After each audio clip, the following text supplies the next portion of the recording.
I will be a dictator day one. That's what Donald Trump told Sean Hannity back in December when he was asked that question of just clarified his comments. So for those Americans who are hoping and willing to vote for Donald Trump, this is the question you need to ask. Do you really want to live under a dictatorship? Do you even know what a dictator is? What do they do?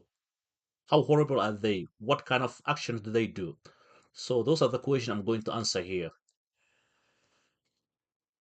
Because as Americans, we always admire and we love to live the freedom of speech, freedom of religious freedom of every freedom we have, we enjoy in this country because of who we are and how our institutions are formed. So before even I go ahead and dive deeper into this topic today, I'm going to ask you one question. Where is Alex Navalny?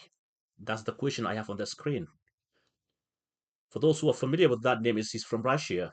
He died in prison just a few months ago.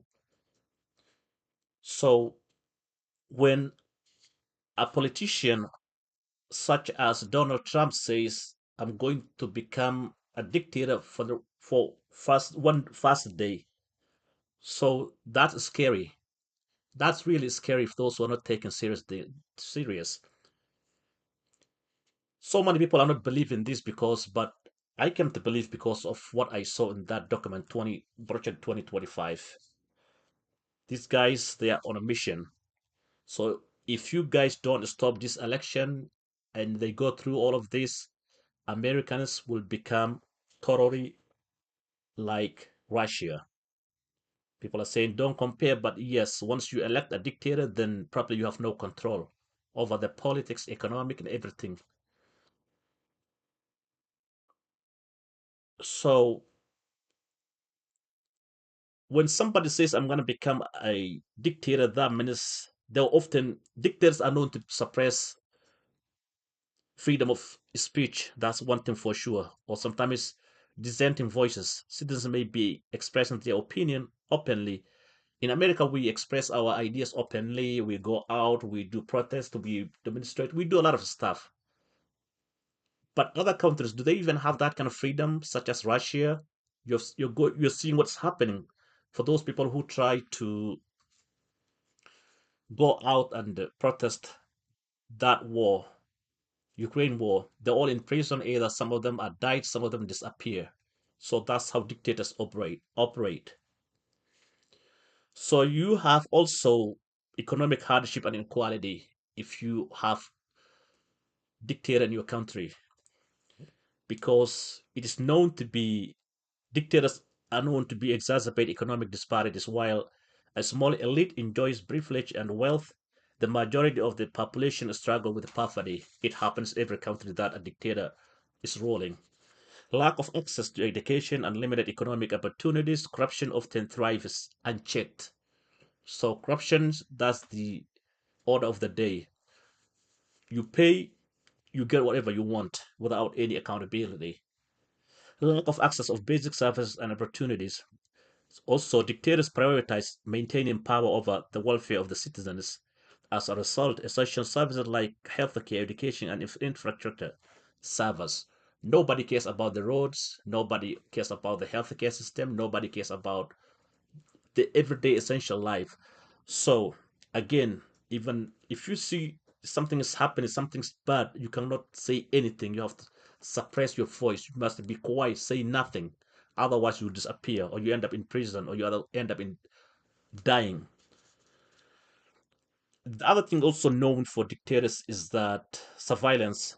People always have fear of punishment. Sometimes they have informants, those who are within the community. You might think the person is somebody, a friend, or someone just there socially. Then at the same time, they are just collecting or gathering intel for the government. So the next day, you just disappear. Somehow they come and arrest you without even you knowing what you did. And there's no due process. You just go through whatever system they have, then you end up in prison. So for those people who are beating the drum of dictatorship and want to join Donald Trump in this election, think hard about your vote because You're enjoying this freedom and everything you have today here in America. People other part of the world they envy about America. So if we are going to destroy our democratic system into dictatorship, it's up to you. I'm not preaching here saying just elect Kamala Harris, but I think right now the only solution we have is her because Trump, he tried. He had 4 years in the office. His job was to not only to unite the country, but also at least do some more. He failed.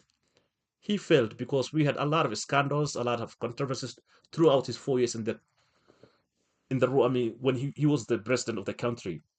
So this year you have the choices. Somebody who's out there to take us back, go back to 1930s, 40s, 50s, or someone who wanted just to take us forward. So I'm not gonna go further to this, but think about your vote before you vote this November.